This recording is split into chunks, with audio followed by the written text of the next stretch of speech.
If you haven't gotten a button that says tax the rich, I'm going to send them around. Take as many as you want. Take one for your friend. So hi, y'all. I'm from the southern part of the United States, and we have an expression. I just say, folks, we're in a pickle. I mean, we have really gotten ourselves in a jam here.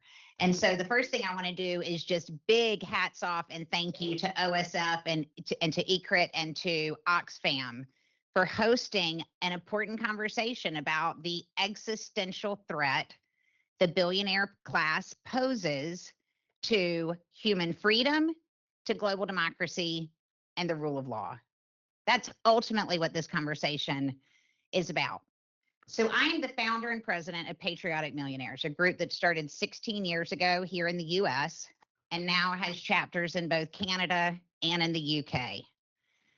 I'm here to represent the perspective of hundreds of multimillionaires and yes, a couple of billionaires here in the United States. This group of people have a very simple and frankly selfish goal. They want to live in a rich, stable, and free country. And they demand a political economy that is capable of sustaining a rich, stable, and free country. We do not currently have that economy. We have not had that economy for a very long time. Both political parties are responsible. And as I sit here today, neither one of the political parties in the United States of America has any intention of doing anything substantial enough about the cancer at the heart of our shared experience. Our leaders are about as useful as a screen door on a submarine, as they say.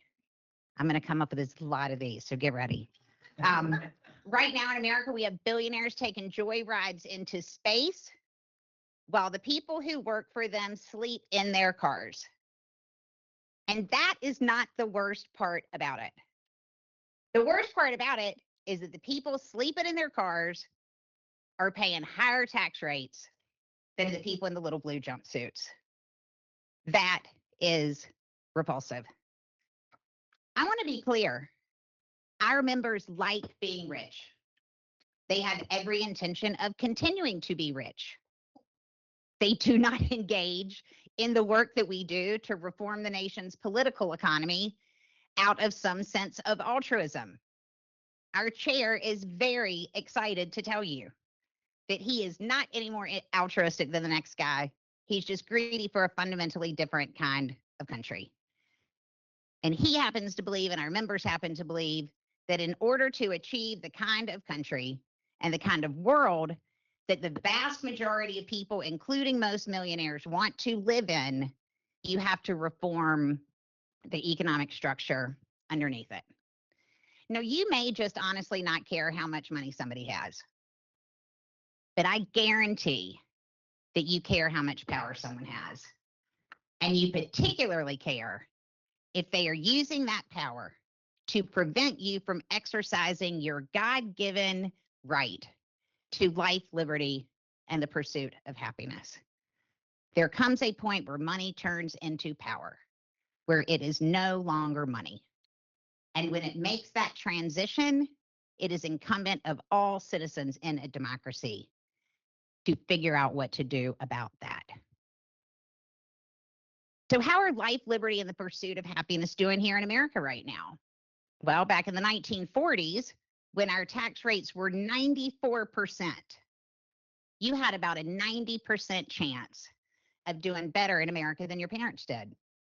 Right now, you have a less than 50% chance of doing better than your parents. Almost 60% of Americans can't come up with money in an emergency. Can't come up with $1,000 in an emergency. 86% are worried about the price of food.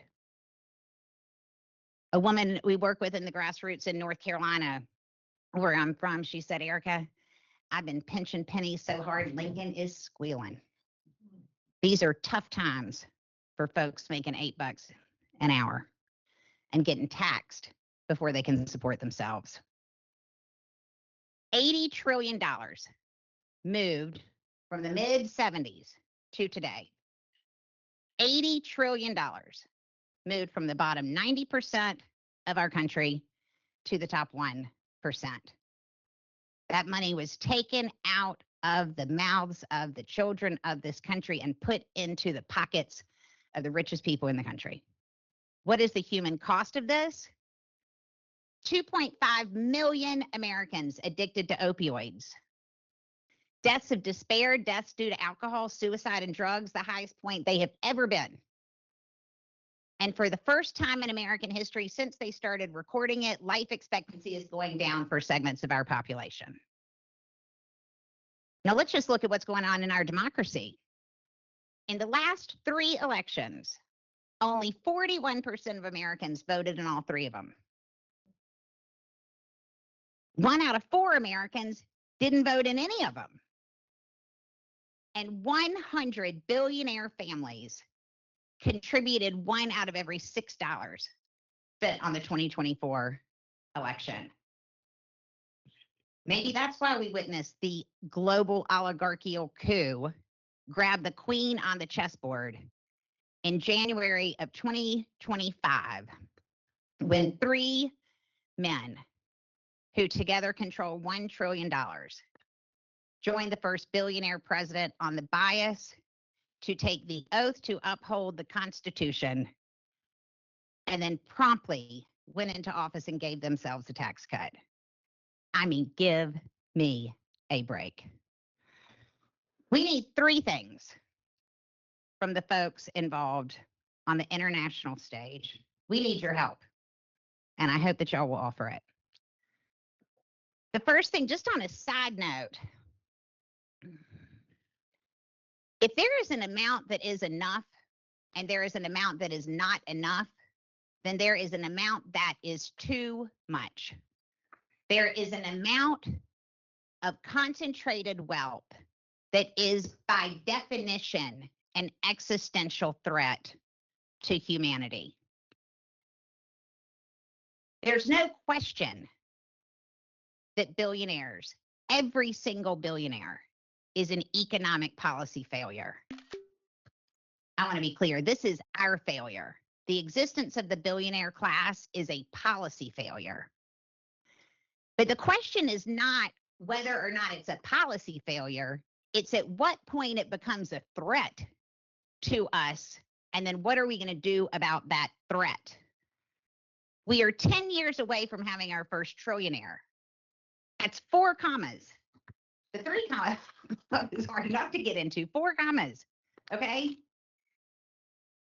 That's greater wealth than all but 19 countries in the world. So when we're talking now about these individuals, whether it's Larry Ellison's kid or Larry Ellison or Elon Musk, we've all been mispronouncing his name, by the way, it's Elon. I want to stop talking about what people are worth. Let's stop saying Larry Ellison is worth X amount of money. No one is worth that much money. The word we need to use is control. How much money do people control? And what does the control of that money do to your life and your life and your life? What does it do to our collective experience? So if there's an amount that's enough, there's an amount that's too much. Second, we need to know who's holding all that too much money. We need to map the money. We need a global asset registry that shows who owns what and how all of that ownership is ultimately connected, and how the connection and the coordination between these folks is wrecking the life for all the rest of us, the democracy, and ultimately the planet. And the third thing we need to do, and this is the fun part, this is where let's think big, let's innovate. We know the economy does not grow on trees. It is not a law of nature. It is not an element like hydrogen or oxygen. It is a construction of human thought It is a series of laws passed in the political arena that structure the money so that it goes one way or the other way. We screwed up. We structured it in a way that it all went to just a few people. And when too few have too much and too many don't have enough, you don't have a sustainable society. So we need countries to learn how to create the best mathematical algorithm ever created in the history of humankind. To do what? To help us figure out how to all coexist together.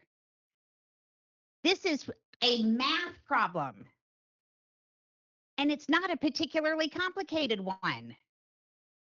When the wage floor is less than the cost of living and the tax system is a joke, your society goes in one direction.